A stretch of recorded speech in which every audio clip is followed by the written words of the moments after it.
Continuando, sexto ano, nossa segunda parte da aula do dia 14 de janeiro de 2021, certo? Estamos falando sobre o italiano Fibonacci, que trouxe a riqueza do sistema numérico hindu, certo? Com os árabes, e ao início da introdução do zero no sistema numérico europeu, ok? Então, temos sequência da Fibonacci. Qual é o número? Fibonacci introduziu na Europa uma sequência de números que virá a ter o seu nome. Esses são alguns dos primeiros números de Fibonacci. Consegue descobrir a regra da formação dessa sequência. Uma representação numérica na época. Vamos agora para o sistema numérico romano, certo? Os romanos foram um povo que, em poucos séculos, atingiu um elevado nível técnico, que foi desenvolvido porque a conquista de territórios aprendia com os colonizadores. Nesse caso, eles dominavam e aprendiam tanto a parte cultural como a parte também científica. Ao nível da numeração, e durante toda a sua existência, manteve um sistema de contagem que se revelou profundamente complicado e pouco operacional, o que detona um certo arcaísmo ao nível de pensamento. Mais antigo documento romano que exibe a representação escrita de número muito grande, sistema romano numérico. Isso é uma tábua onde temos a representação do número 100.000. Nesse caso, sofrendo algumas alterações, o sistema romano moderno está logo abaixo. Nesse caso, temos aqui as representações simbólicas na numeração romana. Tanto que se saiba, este é o único sistema de escrita numérica usado na antiga Roma e Europa, até por volta de 900 d.C. A altura em que a numeração árabe, originada pelos hindus, começou a ser usada, pensava que isso se deve ao fato de os árabes terem alargado as suas rotas comerciais, posteriormente a expansão do seu domínio territorial, no qual eles dominaram uma parte da Europa por um certo tempo. Certo? Apesar desses numerais serem suficientes para escrever qualquer número, sem confusões, acontecia haver números com elevado uso de símbolos gráficos. O título, por exemplo, de número 5.878. As multiplicações de divisões eram praticamente impossíveis utilizando esses símbolos. Certo? Como a maioria do sistema da antiguidade, a numeração romana foi rígida, sobretudo pelo princípio da adição dos seus algarismos, certo? Era independente um dos outros, a sua justaposição implicava geralmente a soma de valores correspondentes, certo? É o caso de 187, que era a soma de 100, 50, 10, 10, 10, 5, mais 1, mais 1. E o caso de 1649 era a soma de 1.000, mais 500, mais 100, mais 50 menos 40, mais 10 menos 1, mais 1. O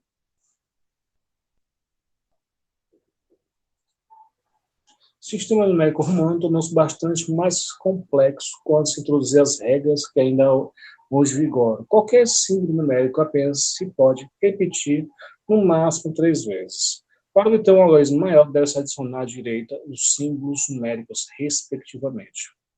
Por exemplo, 6, 7, 8, 60, 600, 1.100. Pelo que tem subtrair, coloca-se à esquerda o valor numérico conveniente para perfazer o valor pretendido. Por exemplo, 4, 9, 40, 90, 400, 900. Todo símbolo numérico com traço horizontal, sobre ele representa milhar, e o símbolo numérico representa 2 traços, sobre ele representa 1 milhão, 12.000, 10 milhões, 52 milhões. Os romanos usaram o alfabeto para representar números. Ainda hoje, a numeração romana é usada em situações específicas. Por exemplo, temos o 28, 39, 397, 1818, 2010. Efetuar cálculos com numeração romana, com múltiplos dígitos, é uma árdua tarefa, extremamente trabalhosa. Apesar disso, o sistema de numeração romana era o sistema predominante na Itália até o século XVIII. Em outros países da Europa Ocidental, ele persistiu até o século XVI. Temos aqui um processo de soma de números com números romanos.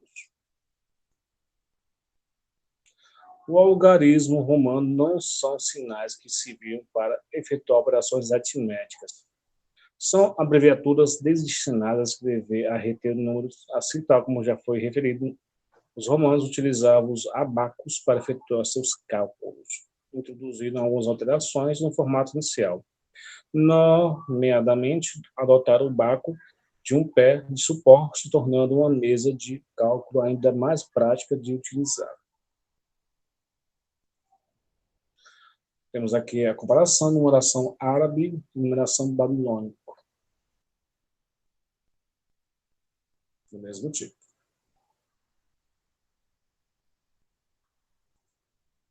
Temos aqui a evolução do sistema de numeração babilônico, egípcio, grego, romano, chinês, maia, indiano, arábicos e os atuais. Nesse caso, na primeira linha da imagem, a numeração se dá a 1000 anos, na segunda a 800 anos, na terceira a 600 anos e na última atual, a evolução dos números. O sistema hindu árabe, nesse caso, houve uma irradiação aonde foi adaptada dependendo do local e da região aonde foi utilizada. Temos aqui a comparação, novamente, da evolução do sistema numérico. Na seguinte imagem, podemos observar a escrita cursiva dos algarismos 1 e 4, suas respectivas explicações, certo? Vocês podem ver detalhes disso. Na imagem abaixo, representa-se o quadro escrito do algarismo árabe de 1 a 9, incluído 0, onde se pode observar a contagem dos respectivos algarismos. E nesse caso, temos a representação gráfica e a representação fonética. Nesse caso, escrever o número por extenso. E temos a representação polinomial, onde temos cálculos matemáticos, que facilita a observação. E nesse caso, finalizamos o nosso vídeo em relação à parte da evolução dos números. Nós iremos fazer práticas de exercício nas próximas aulas. Então, muito obrigado pela atenção de vocês e bons estudos.